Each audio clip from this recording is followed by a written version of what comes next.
नंदुरबार जिल्हा संपूर्ण माहिती 1 जुलै 1998 रोजी धुळे जिल्ह्याचे विभाजन करण्यात येऊन नंदुरबार हा नवीन जिल्हा निर्माण करण्यात आला. या जिल्ह्यात एकूण 6 तालुके आहेत. नंदुरबार, नवापूर, शहादा, तळोदा, अक्कलकुवा, धडगाव म्हणजेच अक्राणी असे एकूण 6 तालुके आहेत. प्रमुख स्थळे कोणती आहेत तर नंदुरबार हे जिल्ह्याचे मुख्य ठिकाण आहे. बालक्रांतिकारक शिरीष कुमार यांच्या हौतात्म्याने पावन झालेले शहर हे नंदुरबार आहे. येथील मिरची व तूर डाळ राज्यात प्रसिद्ध आहे. तोरणमाळ येथे सातपुडा पर्वतरांगेत वसलेले हे थंड हवेचे ठिकाण अक्राणी, धडगाव तालुक्यात आहे.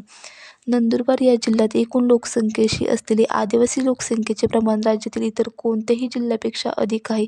नर्मदा नदीचा 74 किलोमीटर लांबीचा प्रवाह राज्यातून नंदुरबार या जिल्ह्याच्या उत्तर सीमेस स्पर्शून गेला आहे.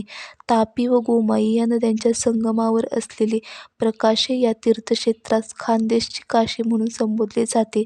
नंदुरबार जिल्ह्यातील तोरणमाळ हे थंड हवेचे ठिकाण सातपुडा या पर्वतावर वसले आहे. महाराष्ट्रातील अतिउत्तरेकडील ठिकाण नंदुरबार या जिल्ह्यात वसले आहे. मावची, पावरे, धानका, गोमित, पारधी व भिल्ल या आदिवासी जमाती प्रामुख्याने नंदुरबार या जिल्ह्यात आढळतात. नंदुरबार या जिल्ह्याची सीमा गुजरात व मध्य प्रदेश या दोन्ही राज्यांशी संलग्न आहे. भिल्ल या आदिवासी जमातींची लोकसंख्या नंदुरबार या जिल्ह्यात सर्वाधिक आहे. तोरणमाळ हे थंड हवेचे ठिकाण नंदुरबार जिल्ह्यात अक्राणी तालुक्यात आहे. कोणत्या जिल्ह्यात रब्बी ज्वारीला दादर ही संज्ञा आहे तर नंदुरबारमध्ये रब्बी ज्वारीला दादर असे म्हणतात. राज्यातील नंदुरबार जिल्हा हा आदिवासी जिल्हा म्हणून ओळखला जातो. या जिल्ह्यात एकूण लोकसंख्येशी असलेले आदिवासींचे प्रमाण 69.3% इतके आहे.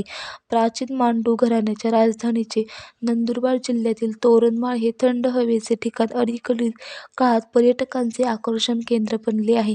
1325 मीटर लांबीचे अस्तंभा हे सातपुडा पर्वतातील महाराष्ट्रातील सर्वोच्च शिखर नंदुरबार जिल्ह्यात आहे. Thank you so much.